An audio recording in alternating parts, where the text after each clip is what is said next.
5 lições de psicanálise. Freud, 1910. Parte 4. Senhoras e senhores, agora desejarão saber o que, com o auxílio dos meios técnicos que descrevemos, conseguimos apurar sobre os complexos patogênicos e desejos reprimidos dos neuróticos. Trata-se de uma coisa, sobretudo. Com surpreendente regularidade, a pesquisa psicanalítica descobre que os sintomas patológicos dos doentes são ligados a impressões de sua vida amorosa, mostra que os desejos patogênicos são da natureza de componentes instintuais eróticos e nos obriga a supor que devemos atribuir a máxima importância aos distúrbios eróticos, entre as influências que conduzem à doença, e que isso ocorre em ambos os sexos.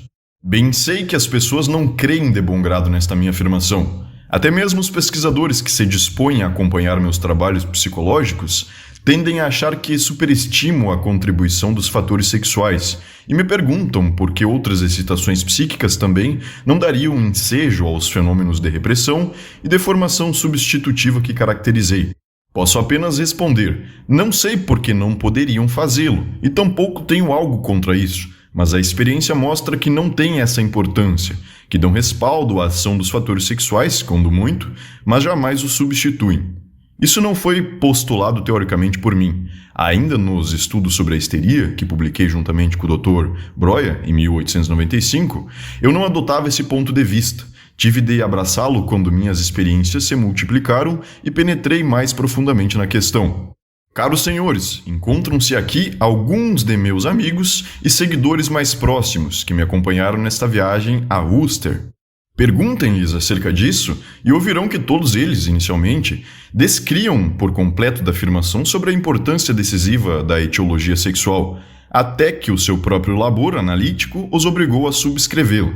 Convencer-se da justeza da tese em questão não é exatamente facilitado pelo comportamento dos pacientes. Em vez de solicitamente nos dar informações a respeito da sua vida sexual, eles buscam ocultá-las de toda maneira. As pessoas não são francas em matéria sexual, não mostram livremente sua sexualidade, usam, isto sim, um espesso manto de mentiras para escondê-la, como se fizesse mau tempo no mundo da sexualidade.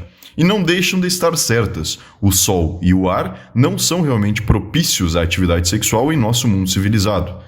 Nenhum de nós pode livremente revelar aos outros o seu erotismo, mas, quando seus pacientes notarem que podem sentir-se à vontade sobre o seu tratamento, irão se desfazer desse envoltório de mentiras, e só então os senhores estarão capacitados a formar um juízo sobre esse tema controverso. Infelizmente, tão poucos médicos têm privilégios sobre os demais seres humanos em sua relação pessoal com as questões da vida sexual, e muitos deles se acham dominados pela mescla de concupiscência e hipocrisia que governa a conduta da maioria dos homens civilizados em matéria de sexualidade. Vamos prosseguir com a exposição de nossos resultados.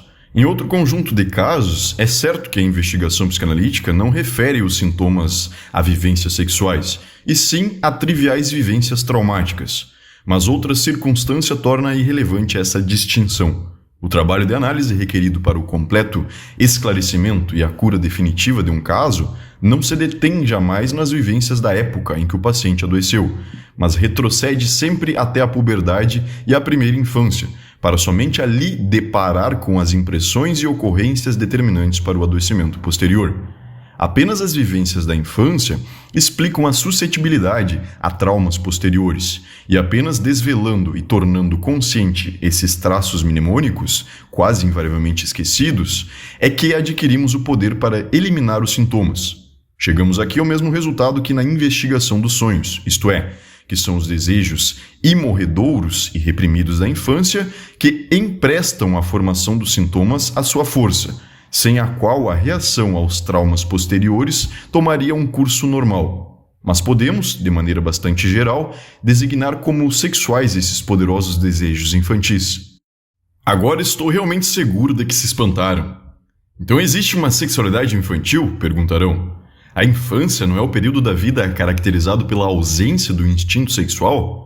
Não, meus senhores. Certamente não ocorre que o instinto sexual penetre nas crianças no momento da puberdade, tal como o demônio entra nos porcos numa passagem do Evangelho. A criança tem seus instintos e atividades sexuais desde o início, vem com eles ao mundo e deles procede, mediante um desenvolvimento significativo e pleno de etapas, aquilo que se chama a sexualidade normal do adulto. E essas manifestações de atividade sexual infantil não são nada difíceis de observar. Pelo contrário, é preciso alguma arte para ignorá-las ou interpretá-las de outra maneira. Por um obséquio do destino, acho-me em condições de invocar o testemunho de um dos seus próprios colegas em favor de minha tese. Eis aqui um trabalho de Dr. Sanford Bell, publicado na American Journal of Psychology em 1902. O autor pertence ao quadro da Clark University, em cuja sede nos encontramos agora. Nesse trabalho, intitulado Um Estudo Preliminar da Emoção do Amor entre os Sexos, e que surgiu 3 anos antes de meus 3 ensaios de uma teoria da sexualidade, em 1905, ele afirma exatamente o que acabo de lhes dizer. A emoção do amor sexual não aparece pela primeira vez no período da adolescência, como se tem pensado. Ele trabalhou ao modo americano, como diríamos na Europa. Reuniu nada menos que 2.500 observações no decorrer de 15 anos, entre elas 800 que ele próprio realizou. Aqui Freud faz uma citação direta. A mente despreconcebida, ao observar essas manifestações em centenas de casais de crianças, não pode deixar de referi-las a uma origem sexual. O mais exigente espírito fica satisfeito quando, a essas observações, se juntam as confissões daqueles que, sendo crianças, experimentaram a emoção num alto grau de intensidade e cujas memórias da infância são relativamente nítidas. O que mais surpreenderá aqueles entre os senhores que desejariam não crer na sexualidade infantil, porém, será ouvir que entre essas crianças precocemente enamoradas se encontram várias com a tenridade de 3, 4 e 5 anos.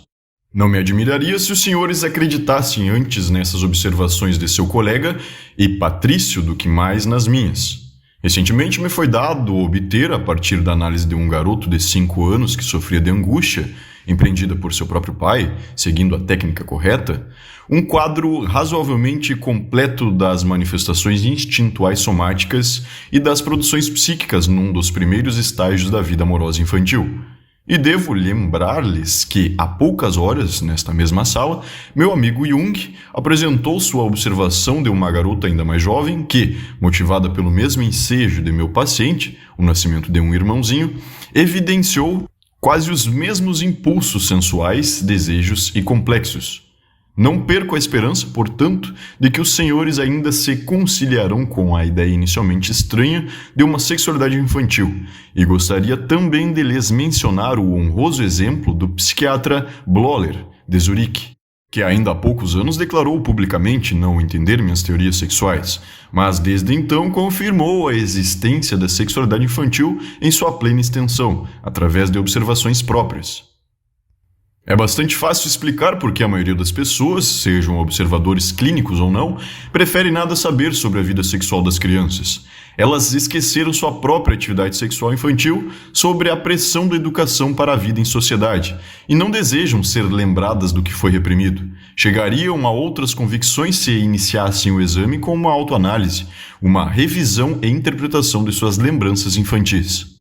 Deixem de lado as dúvidas e acompanhem-me numa apreciação da sexualidade infantil desde os primeiros anos. O instinto sexual da criança se revela bastante complexo. Pode ser decomposto em muitos elementos que procedem de fontes diversas. E, sobretudo, é ainda independente da função da procriação, a cujo serviço se porá mais tarde. Ele se presta para a obtenção de diferentes sensações de prazer, que, com base em analogias e conexões, reunimos sob a denominação de prazer sexual. A principal fonte do prazer sexual infantil é a excitação apropriada de certos locais do corpo especialmente suscetíveis de estímulo, que são, além dos genitais, os orifícios da boca, ânus e uretra, mas também a pele e outras superfícies sensoriais. Como nessa primeira fase da vida sexual infantil, a satisfação é encontrada no próprio corpo, prescinde-se de um objeto exterior. Nós a denominamos fase do autoerotismo, recorrendo a um termo cunhado por Havelock Ellis. Aqueles locais importantes para a obtenção de prazer sexual nós chamamos de zonas erógenas. O ato de chupar o dedo ou de mamar dos bebês é um bom exemplo desta satisfação autoerótica a partir de uma zona erógena.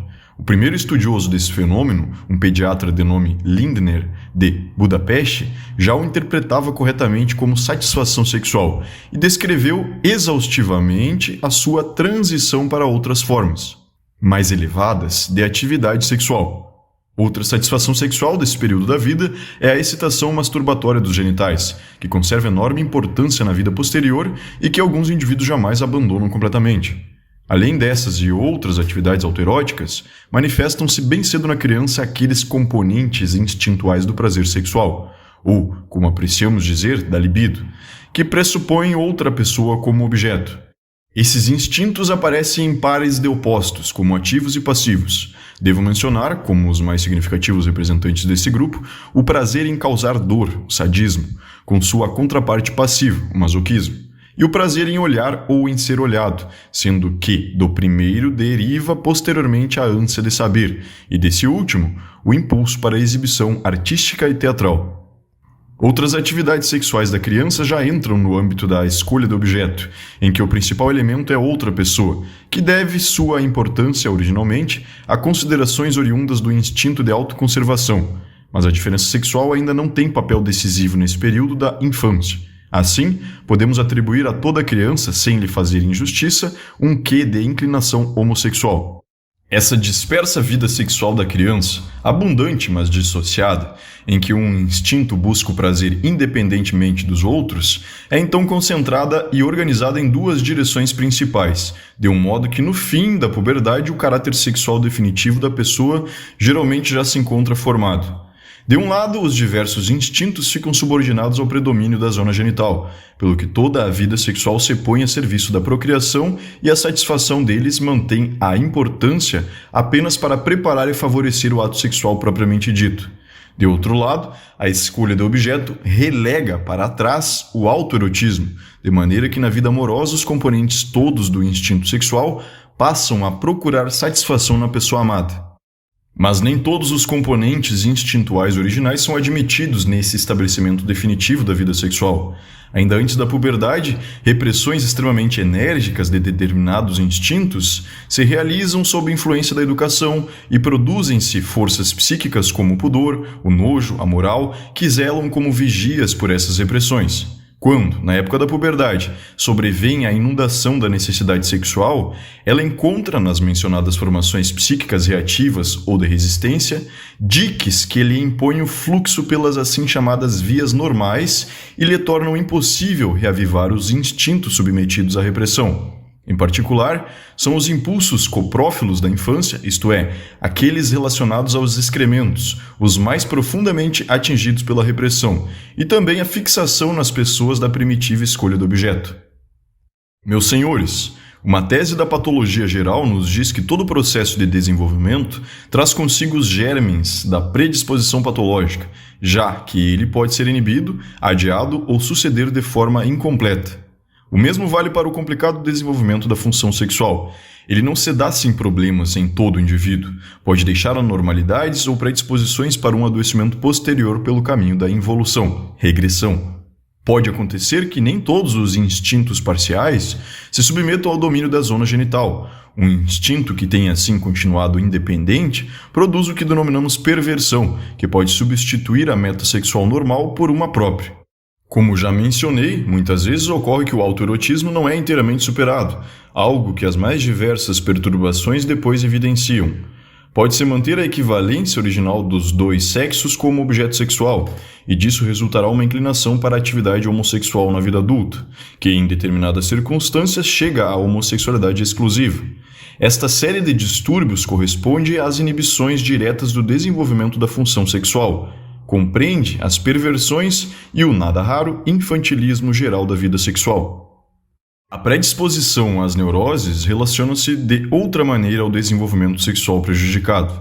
As neuroses estão para as perversões como negativo para o positivo. Nelas podem ser demonstrados os mesmos componentes instintuais que nas perversões, como portadores dos complexos e formadores de sintomas, mas atuando a partir do inconsciente. Experimentaram uma repressão, portanto, mas puderam, apesar dela, firmar-se no inconsciente. A psicanálise nos permite ver que uma manifestação excessiva desses instintos em idade muito tenra leva a uma espécie de fixação parcial que representará um ponto fraco no conjunto da função sexual. Se o exercício da função sexual normal encontra obstáculos na vida adulta, a repressão da época de desenvolvimento é rompida justamente nos locais em que houve as fixações infantis. Agora os senhores talvez façam a objeção de que isso não é sexualidade. Emprego a palavra num sentido bem mais amplo do que aquele a que estão acostumados. Isto lhes concedo de bom grado. Mas cabe perguntar se os senhores não empregariam um termo em sentido muito restrito, ao limitá-lo ao âmbito da procriação. Assim fazendo, sacrificam o entendimento das perversões, o nexo entre perversão, neurose e vida normal, e ficam incapacitados para perceber, em sua verdadeira significação, os primórdios, facilmente observáveis, da vida amorosa física e psíquica das crianças. O que quer que decidam sobre o uso dessa palavra, tenham presente que os psicanalistas tomam a sexualidade, naquele sentido pleno a que somos levados pela consideração da sexualidade infantil. Retomaremos, mais uma vez, ao desenvolvimento sexual da criança.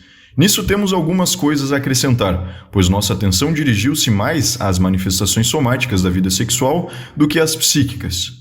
A escolha do objeto primitiva da criança, que deriva de sua necessidade de amparo, solicita agora o nosso interesse. Ela se volta inicialmente para todas as pessoas que cuidam da criança, mas logo essas dão lugar aos pais. A observação direta da criança e a posterior investigação analítica do adulto concordam em que a relação da criança com os pais não se acha livre de elementos de excitação sexual. Ela toma o pai e a mãe, especialmente um deles, como objeto de seus desejos eróticos. Nisso responde, habitualmente, a um estímulo dos próprios pais, cuja afeição tem nítidas características de uma atividade sexual, ainda que inibida em suas metas. O pai prefere normalmente a filha, a mãe, o filho. A criança reage a isso desejando estar no lugar do pai, se é um menino, ou no lugar da mãe, se é uma menina. Os sentimentos despertados nessas relações entre pais e filhos e nas dos irmãos entre si, que são apoiadas naquelas, são de natureza não só positiva, afetuosa, mas também negativa, hostil. O complexo assim formado é logo reprimido, mas continua a ter um efeito grande e persistente a partir do inconsciente.